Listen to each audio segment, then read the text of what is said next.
रमेश बाबू हमेशा से मानते थे कि बेटे बुढ़ापे की लाठी होते हैं। उन्होंने अपनी पूरी जिंदगी अपने इकलौते बेटे सुनील को पालने पोसने और पढ़ाने में लगा दी।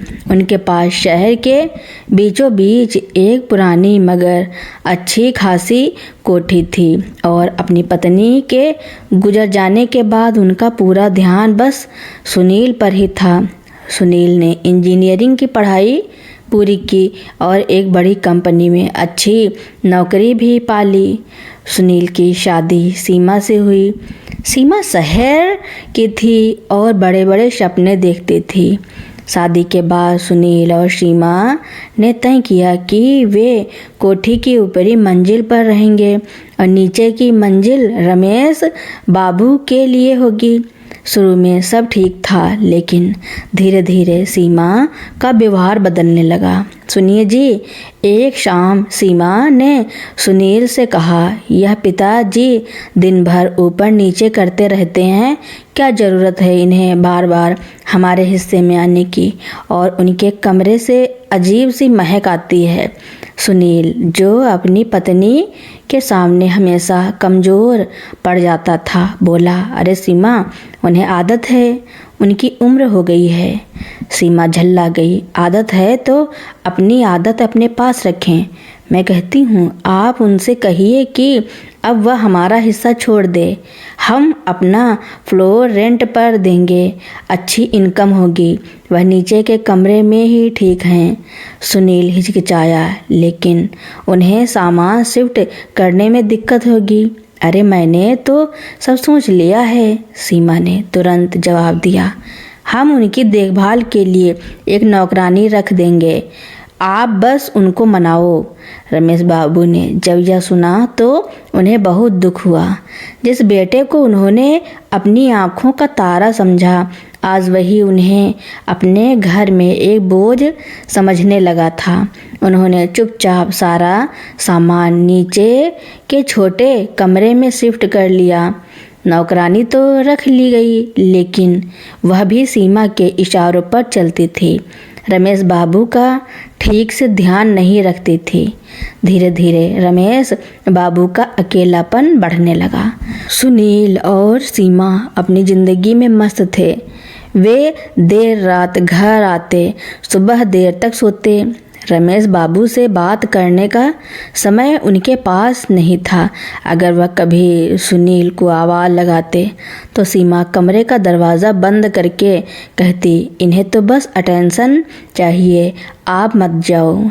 एक दिन रमेश बाबू सीढ़ियों से फिसल गए। उन्हें बहुत चोट लगी, लेकिन दर्द की आवाज़ सुनकर भी कोई ऊपर से नहीं आया।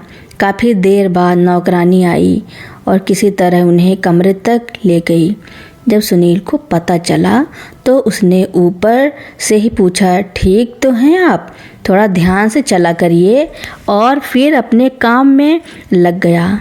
रमेश बाबू को लगा कि उन्हें अपने जीवन का सबसे कड़वा सच पता चल गया है। जिस बेटे के लिए उन्होंने सब कुछ किया, आज वही उन्हें इस हाल में छोड़ रहा है। उन्होंने अपनी स्वर्गीय पत्नी की तस्वीर को देखा और मन ही मन कहा, कम से कम तुम तो जल्दी चली गई, इस अपमान को देखने से बच गई। कुछ दिनों बाद रमेश बाबू की बेटी भावना, जो पास के शहर में शादी के बाद रहती थी, फ़ोन पर हालचाल पूछने के लिए कॉल किया। सुनील ने हमेशा की तरह कह दिया, बाबूजी ठीक हैं, आप क्यों चिंता कर रही हैं? लेकिन भावना को कुछ अजीब लगा। उसने बिना बताए ही अगले दिन आने का फैसला किया। जब भावना घर पहुंची तो उसने अपने पिता को नीचे के छोटे कमरे में चोट लगे हुए और अकेले देखा। कमरे में धूल थी और दवाइयाँ बिखरी पड़ी थी। सुनील और सीमा ऊपर से उतर कर आए, पर उनका स्वागत बिल्कुल ठंडा था। दीदी, तुम अचानक, किसी को बताया भी नहीं? सुनील ने बेरुखी से कहा, क्या मैं अपने पिता से मिलने के लिए किसी को बताकर आऊं? भावना ने गुस्से से पलटकर जवाब दिया। उसने अपने पिता का हाल देखा, उनकी सेवा में लग गई और सीमा सुनील को नज़रअंदाज कर दिया। भावना ने अपने पिता की देखभाल शुरू की। उसने कमरे की सफाई की, उन्हें गर्मा गर्म खाना खिलाया और डॉक्टर को दिखाया। 2 दिन में ही रमेश बाबू के चेहरे पर एक नई रौनक आ गई। तीसरे दिन शाम को सीमा ने सुनील से दबे लहजे में कहा, लगता है दीदी लंबी छुट्टी पर आई हैं, उन्हें वापस जाने को कहो, यहाँ आकर फालतू का ड्रामा कर रही हैं। सुनील ने जाकर भावना से कहा, दीदी अब बाबूजी ठीक हैं, अब तुम जाओ, शमीर अकेले होंगे। भावना ने सीधे अपने पिता की तरफ देखा और कहा, बाबूजी मुझे पता है कि आप अकेले और दुखी हैं, मैं आपको यहाँ नहीं छोड़ सकती, आप मेरे साथ चलिए। रमेश बाबू की आंखों में आंसू आ गए, उन्होंने हाँ कर दी। अगले दिन रमेश बाबू ने वसीयत बनाने के लिए वकील को बुलाया। सुनील और सीमा के चेहरे पर खुशी थी। उन्होंने सोचा कि अब उनकी मनचाही कोठी पूरी तरह से उनकी हो जाएगी। वे दोनों वकील और बाबूजी के आसपास मंडराते रहे, यहाँ तक कि नौकरानी को भी ज़बरदस्ती छुट्टी पर भेज दिया। शाम को जब वसीयत तैयार हुई तो रमेश बाबू ने सुनील को बुलाकर कहा, बेटा यह कोठी मेरी मेहनत की कमाई है जो मैंने तुम्हें देने के लिए बचाई थी, लेकिन अब मुझे लगता है कि इस कोठी पर मेरा नहीं किसी ऐसे व्यक्ति का हक है जो इसकी सही कीमत समझेगा। वकील ने कागज़ पढ़ना शुरू किया। सुनील और सीमा के चेहरे का रंग उड़ गया। वसीयत में साफ लिखा था, नंबर 1 शहर के बीचों बीच स्थित कोठी मेरी बेटी भावना के नाम होगी, क्योंकि उसने मेरे बुढ़ापे में सेवा और सम्मान दिया। मेरी बची हुई जमा पूंजी से एक वृद्धाश्रम बनाया जाएगा। नंबर 3 मेरे बेटे सुनील को सिर्फ 1 लाख रुपए दिए जाएंगे।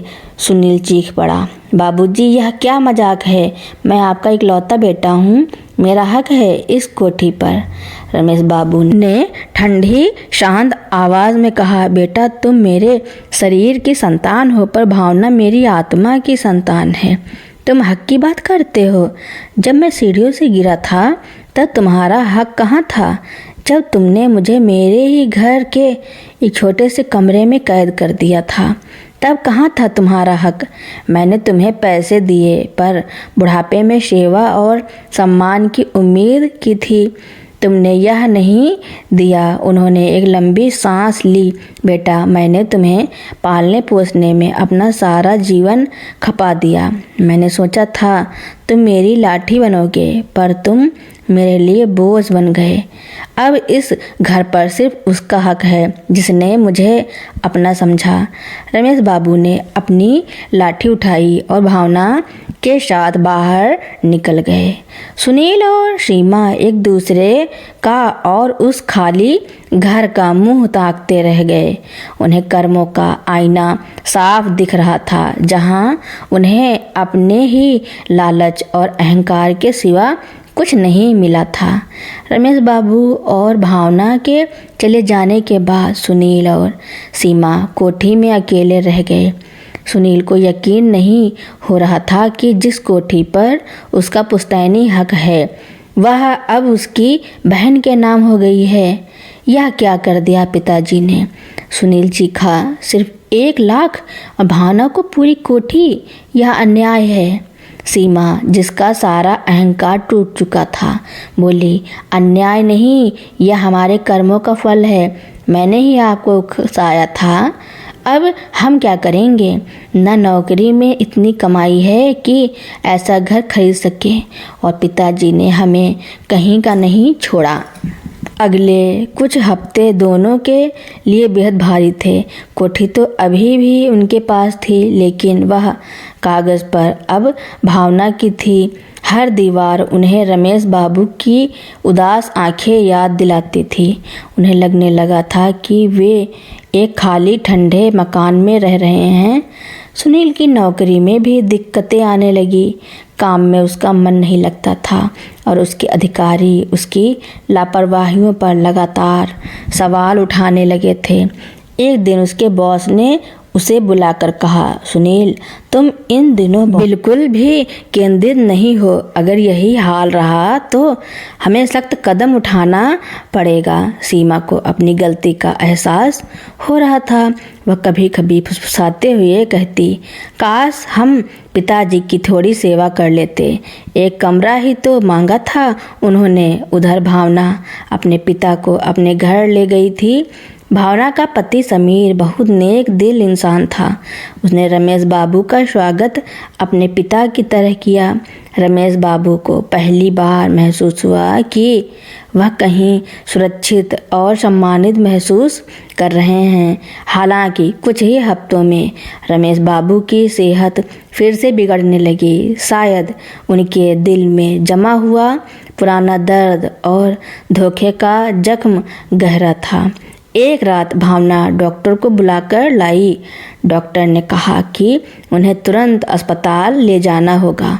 भावना और समीर ने रात भर उनकी सेवा की। अगले दिन अस्पताल के बिस्तर पर लेटे हुए रमेश बाबू ने भावना का हाथ पकड़ा और बोले, बेटी, मुझे माफ़ कर देना। मैंने हमेशा बेटों को लाठी समझा और तुम्हें पराया। आज मेरी आंखें खुल गई हैं। यह जो कोठी मैंने तुम्हारे नाम की है, यह कोई इनाम नहीं बल्कि उस सेवा का मूल्य है जो तुमने मुझे दिया। भावना की आंखें भर आईं। बाबूजी, ऐसी बात मत कहिए। आप मेरे लिए दुनिया हैं। रमेश बाबू ने धीरे से कहा, बस एक बात, सुनील और सीमा, उन्हें भी बुला लो। मेरा उनसे मिलना ज़रूरी है। भावना ने तुरंत सुनील को फ़ोन किया। उसकी आवाज़ में घबराहट थी। भैया, बाबूजी अस्पताल में हैं। उनकी हालत ठीक नहीं है, जल्दी आओ। सुनील और सीमा हड़बड़ाकर अस्पताल पहुँचे। जब उन्होंने रमेश बाबू को देखा तो वे दोनों एक क्षण के लिए जम से गए। वह वृद्ध चेहरा जो हमेशा गुस्से या उदासी से भरा रहता था, अब शांति और करुणा से भरा था। सुनील उनके पास गया और उसके घुटने जमीन पर टिक गए। वह फूट फूट कर रोने लगा। बाबूजी, मुझे माफ़ कर दीजिए। मैं लालच में अंधा हो गया था। मैंने आपको बहुत दुख दिया। सीमा भी रोते हुए उनके पैरों पर गिर पड़ी। हमसे बहुत बड़ी गलती हो गई बाबूजी। हमने आपको बोझ समझा। हमें सज़ा मिल रही है। हमें माफ़ कर दीजिए। रमेश बाबू ने धीरे से अपना हाथ उठाया और सुनील के सिर पर रखा। बेटा, रो नहीं, तुम मेरी संतान हो। मैंने जो वसीयत बनाई वह तुम्हें सज़ा देने के लिए नहीं बल्कि तुम्हें एक सबक सिखाने के लिए थी। उन्होंने भावना की ओर देखा। तुम दोनों कोठी को लेकर चिंता मत करो। भावना, तुम कोठी में रहना, पर सुनील को भी उसका नीचे का हिस्सा दे देना। उसे भी ज़िंदगी में आगे बढ़ने का मौका मिलना चाहिए, लेकिन एक शर्त है। रमेश बाबू ने लंबी सांस ली। सुनील, तुम और सीमा, अब तुम दोनों को वृद्धाश्रम के कामों में सहयोग देना होगा। मेरी बची हुई पूंजी से जो वृद्धाश्रम बनेगा उसकी देखभाल की नैतिक जिम्मेदारी तुम्हारी होगी। तुम्हें यह समझना होगा कि बुजुर्गों का सम्मान किसी भी धन दौलत से बढ़कर होता है। सुनील ने रोते हुए हामी भर दी। हाँ बाबूजी, मैं वादा करता हूँ। मैं अब सिर्फ आपकी सेवा और आपकी सीख पर ध्यान दूंगा। कुछ देर बाद शांति से रमेश बाबू ने अपनी अंतिम सांस ली। रमेश बाबू के जाने के बाद सुनील और सीमा कोठी के नीचे के हिस्से में रहने लगे। सुनील ने अपनी पुरानी आदतों को छोड़ा। वह और सीमा दोनों ने मिलकर वृद्धाश्रम के निर्माण में और उसके बाद उसकी देखभाल में जी जान लगा दी। भावना ने भी उन्हें पूरा सहयोग दिया और वह कोठी के ऊपर के हिस्से में रहती थी। सुनील ने अब न केवल मेहनत से काम करना सीखा बल्कि सम्मान और सेवा का मूल्य भी सीखा। उसे एहसास हुआ कि संपत्ति और धन दौलत तो आते जाते रहते हैं, लेकिन जो प्रेम और सम्मान वह अपने पिता को नहीं दे सका, वही असली दौलत थी। धीरे धीरे सुनील एक बेहतर इंसान बन गया। उसने अपने जीवन में बुजुर्गों के सम्मान को सर्वोच्च स्थान दिया। उसे आखिरकार समझ आया कि रमेश बाबू ने वसीयत में उसे 1 लाख देकर नहीं, बल्कि अपने कर्मों के आईने से उसका सामना कराकर उसे एक सच्चा उत्तराधिकारी बनाया था। रमेश बाबू की अंतिम इच्छा पूरी करने के लिए सुनील और भावना ने तुरंत काम शुरू कर दिया। रमेश बाबू की बची हुई पूंजी जो उन्होंने वृद्धाश्रम के लिए रखी थी, वह एक अच्छी खासी रकम थी। सुनील ने अपने वादे को निभाने का फैसला किया। उसने नौकरी से कुछ समय की छुट्टी ली और वृद्धाश्रम के निर्माण के लिए जमीन की तलाश शुरू कर दी। भावना और समीर ने भी हर कदम पर उसका साथ दिया। सीमा, जिसने कभी अपने ससुर को बोझ समझा था, अब ईमानदारी से सुनील के साथ हर मीटिंग में जाती और हर काम में हाथ बटाती। सुनील ने एक शांत और प्राकृतिक जगह पर जमीन खरीदी। भावना ने आर्किटेक्ट से मिलकर ऐसी डिजाइन बनवाई जो बुजुर्गों के लिए आरामदायक और सुरक्षित हो। उन्होंने हरे भरे बगीचे, चलने के लिए रैंप और एक छोटा सा मंदिर भी बनवाया। निर्माण के दौरान सुनील और सीमा को कई बार कठिनाइयों का सामना करना पड़ा, लेकिन हर मुश्किल उन्हें अपने पिता की सीख और उनके प्रति अपने प्रायश्चित की याद दिलाती थी। एक दिन सीमा ने दीवार में पहली ईंट रखते हुए कहा, बाबूजी, मुझे पता है कि आप यह सब देख रहे होंगे। हम इस नींव में लालच नहीं, बल्कि अपना प्यार और सम्मान डाल रहे हैं। करीब 1.5 साल की मेहनत के बाद वृद्धाश्रम बनकर तैयार हो गया। इसका नाम रखा गया कैलाशवती शांताराम स्मृति आश्रम। यह नाम इसलिए रखा गया ताकि आश्रम में रहने वाले हर व्यक्ति को एक पारिवारिक एहसास हो। उद्घाटन के दिन गांव के सरपंच जी, जो शांताराम जी के दोस्त थे, को मुख्य अतिथि के रूप में बुलाया गया। सरपंच जी ने जब आश्रम को देखा तो उनकी आंखें भर आईं। शांताराम ने जो वसीयत बनवाई थी वह केवल संपत्ति का बंटवारा नहीं था। सरपंच जी ने कहा, वह अपने बेटों को इंसानियत की विरासत सौंपना चाहते थे। मुझे खुशी है कि तुम लोगों ने यह जिम्मेदारी निभाई। वृद्धाश्रम के पहले निवासी के रूप में एक बेसहारा बूढ़ी अम्मा ने प्रवेश किया, जिनके पास कोई सहारा नहीं था। तो सुनील ने उन्हें अपने हाथ से खाना खिलाया और उनके पैर छूकर आशीर्वाद लिया तो उसकी आंखों में पश्चाताप के नहीं, बल्कि संतुष्टि के आंसू थे।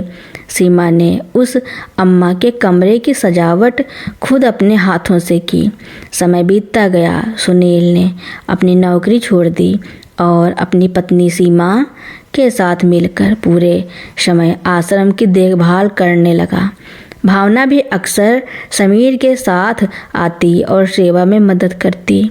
सुनील और सीमा अब वह जोड़ा नहीं थे जो सिर्फ पैसे और आराम के पीछे भागते थे। वे अब सेवा और त्याग की मिसाल बन गए थे। उन्हें देखकर आश्रम के निवासी भी खुश रहते थे। एक शाम सुनील और सीमा आश्रम के बगीचे में बैठे थे। सुनील ने सीमा का हाथ थामा और कहा, याद है सीमा, एक दिन मैं पिताजी को 1000 रुपए का नोट पकड़ा रहा था। सीमा उदास हो गई। हाँ, और वह नोट भी नकली निकला था। पिताजी ने वह नोट अपने पास एक सबक के रूप में रखा था। सुनील मुस्कुराया। वह 1000 रुपए का नकली नोट हमारे जीवन में असली बदलाव लाया। पिताजी ने हमें सारी कोठी और दौलत नहीं दी, लेकिन उन्होंने हमें सच्चा जीवन जीने का तरीका दिया। आज जब ये सब बुजुर्ग हमें आशीर्वाद देते हैं तो लगता है कि हमने दुनिया की सबसे बड़ी दौलत कमा ली है। सीमा ने गर्व से सुनील की ओर देखा। उन्होंने आखिरकार समझा कि आत्मसम्मान का तमाचा जो शांताराम जी ने मारा था वह उन्हें तोड़ने के लिए नहीं बल्कि तराशने के लिए था। उन्होंने अपनी विरासत को पैसे से नहीं बल्कि सेवा और सम्मान से संवारा। वृद्धाश्रम कैलाशवती शांताराम स्मृति आश्रम अब शहर की एक मिसाल बन चुका था। सुनील और सीमा जो कभी अपने पिता को बोझ समझते थे अब खुद कई बुजुर्गों के माता पिता बन गए थे।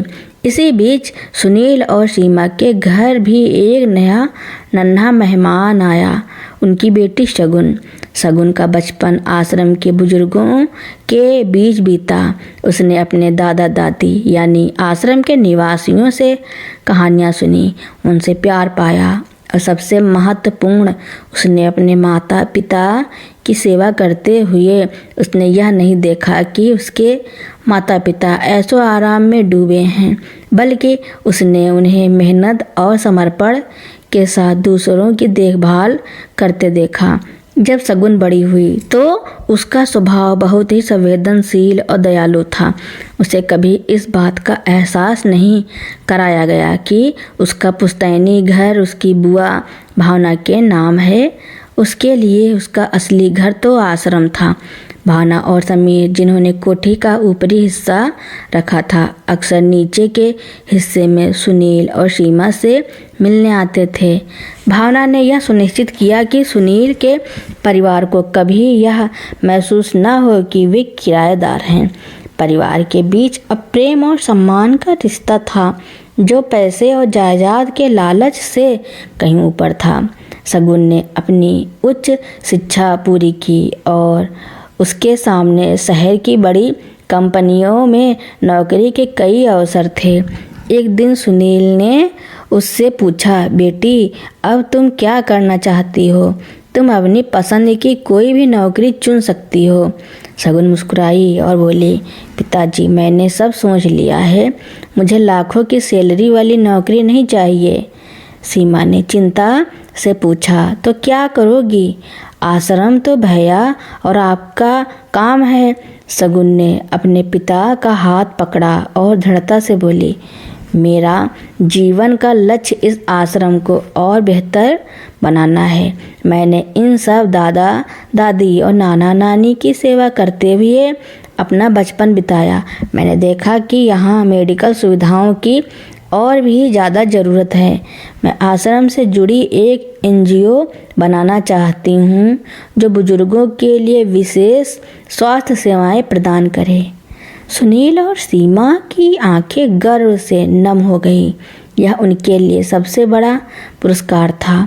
उन्हें एहसास हुआ कि रमेश बाबू ने केवल कोठी नहीं बल्कि अपने संस्कारों की विरासत उन्हें दी थी जो अब उनकी बेटी में भी उतर आई थी। कुछ साल बाद शगुन ने अपने एनजीओ की स्थापना की और आश्रम के पास ही एक छोटा सा स्वास्थ्य केंद्र खोला। भावना ने कोठी का एक हिस्सा बेचकर शगुन को इस केंद्र स्थापित करने में आर्थिक मदद की। परिवार के सभी सदस्य सुनील, सीमा, भावना और समीर अब मिलकर शांताराम जी के सपने को आगे बढ़ा रहे थे। वह लालच व अहंकार जिसने कभी इस परिवार को तोड़ने की कोशिश की थी अब सेवा और प्रेम की मिसाल बन चुका था। एक दिन सुनील कैलाशवती शांताराम स्मृति आश्रम के मुख्य द्वार पर खड़े थे। उन्होंने आसमान की तरफ देखा और मन ही मन कहा, बाबूजी आपने हमें सिर्फ 1 लाख रुपए दिए पर हमें अरबों की दौलत से नवाजा। उस दिन जब मैंने आपको 1000 रुपए का नकली नोट दिया था आपने मुझे जो सबक सिखाया वह मेरी पीढ़ी दर पीढ़ी को संवारा गया। आपकी असली जीत हमारी कोठी पर नहीं बल्कि हमारे बदले हुए दिल पर हुई। धन्यवाद बाबूजी। तो दोस्तों मेरी कहानी सुनने के लिए आपका बहुत बहुत धन्यवाद। ऐसी ही कहानियाँ सुनने के लिए मेरे चैनल को लाइक, कमेंट, शेयर, सब्सक्राइब एवं बेल आइकन का बटन दबाना ना भूलना, ताकि मेरी नई नई कहानियाँ आप तक पहले ही पहुँचती रहें।